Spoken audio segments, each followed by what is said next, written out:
2019 1-7 Mart deprem haftası etkinlikleri kapsamında Batman Kız Anadolu Lisesi'nde deprem, tahliye, kurtarma ve ilk yardım tatbikatını gerçekleştireceğiz. Batman Kız Anadolu Meslek Lisesi'nde, Anadolu Lisesi'nde gerçekleştireceğimiz yangın, deprem, tahliye, kurtarma ve ilk yardım tatbikatını izninizle başlatacağız Sayın Valim.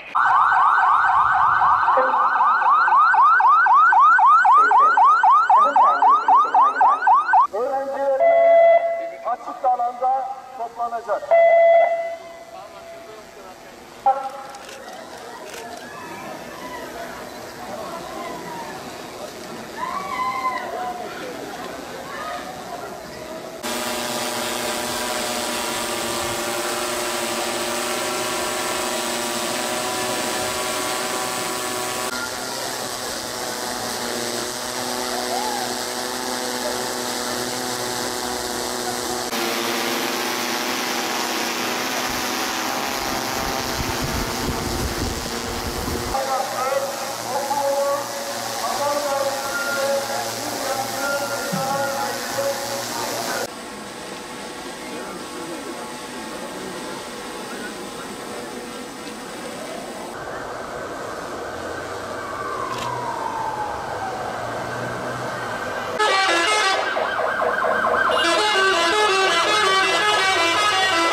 Ben geldiğim zaman geliyorsun. Bekle, bekle.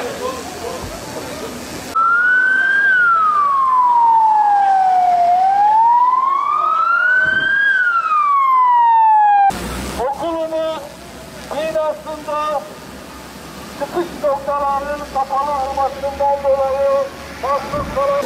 Orduya noktaya doğru ellerini birleştir.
Ekibi tamam mı arkadaşım? Yok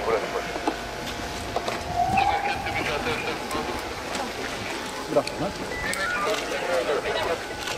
Tamam mıyız?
Olmadığı durumlarda bunlar.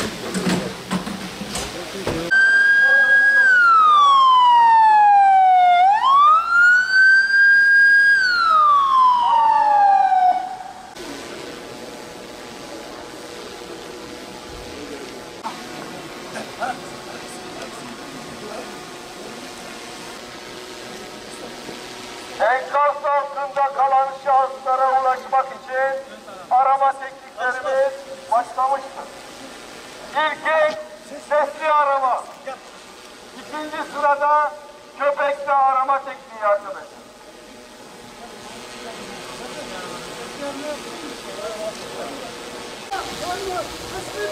Sesimi duyan var mı? Sesimi duyan var mı? Arama tekniği sonucunda yaralı şahsın birine ulaşmak için arama kurtarma ekibimiz yine malzemelerle enkaz öncesindeki çalışmalarla devam edecektir.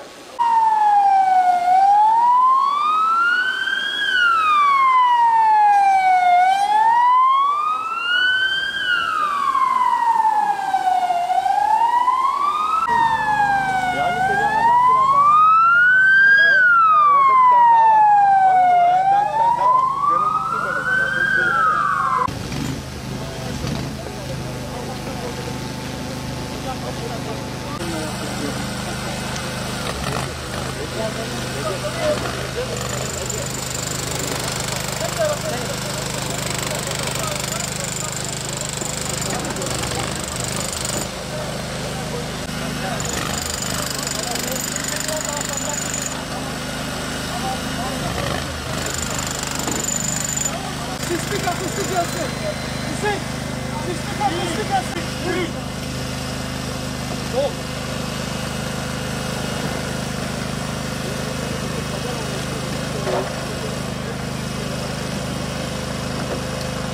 Devlet Hastanesi morguna taşınmak üzere ambulansa alınacaktır. Öldürdüler beni.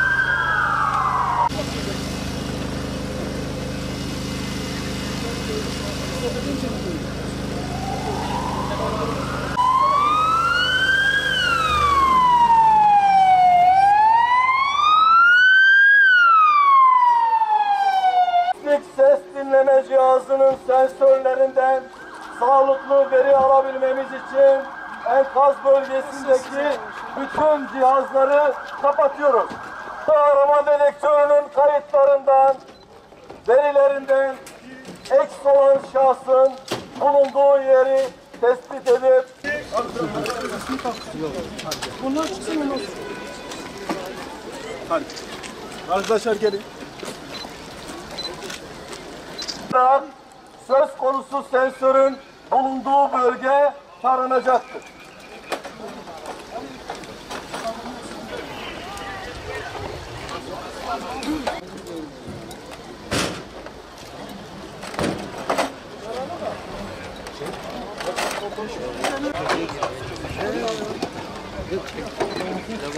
Yaralı şahsa ulaşmak için başlatılan alan açma çalışması tamamlandıktan sonra un kemirimleri enkaz bölgesine alınmıştır.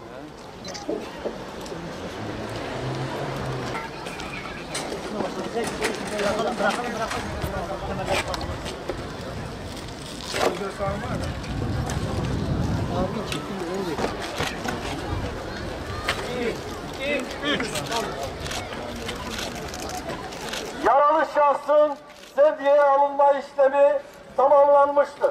Yaralı şahsın ambulansa alınma işlemi tamamlanmıştır. Göreve başlamışlardır. Nerede endoskopi yapmalı?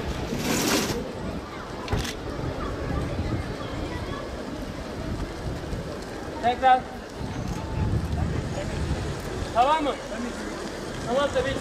Diyarbakır Afat İl Müdürlüğü, 112 Afet ve Acil Hizmetleri ve Sağlık Hizmetleri İl Müdürlüğü, Belediyemiz İtfaiye Müdürlüğü ve Milli Eğitim İl Müdürlüğü'nün ortak yaptığı çalışma sonucunda gerçekleştirdiğimiz tatbikat burada sona ermiştir. Arz ederim.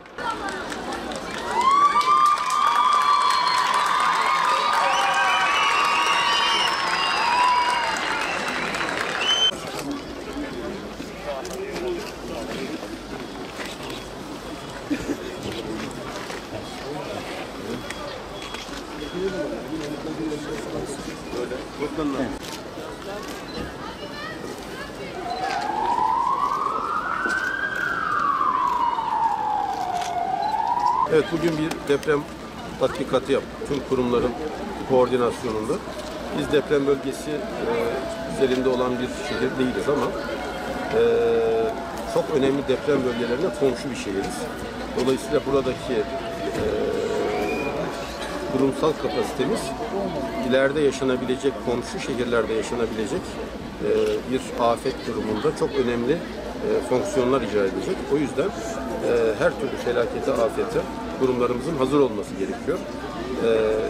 Ümit ediyoruz ki Allah milletimizi, devletimizi felaketlerden, afetlerden muhafaza eder ama her türlü olumsuzluğa karşı da hazır olmak hepimizin görevidir. Bu konuda da arkadaşlarımız hazır olduklarını biraz önce hep birlikte izlemiş olduğumuz tatbikatla gösterdiler. Emeği geçenlere teşekkür ederim.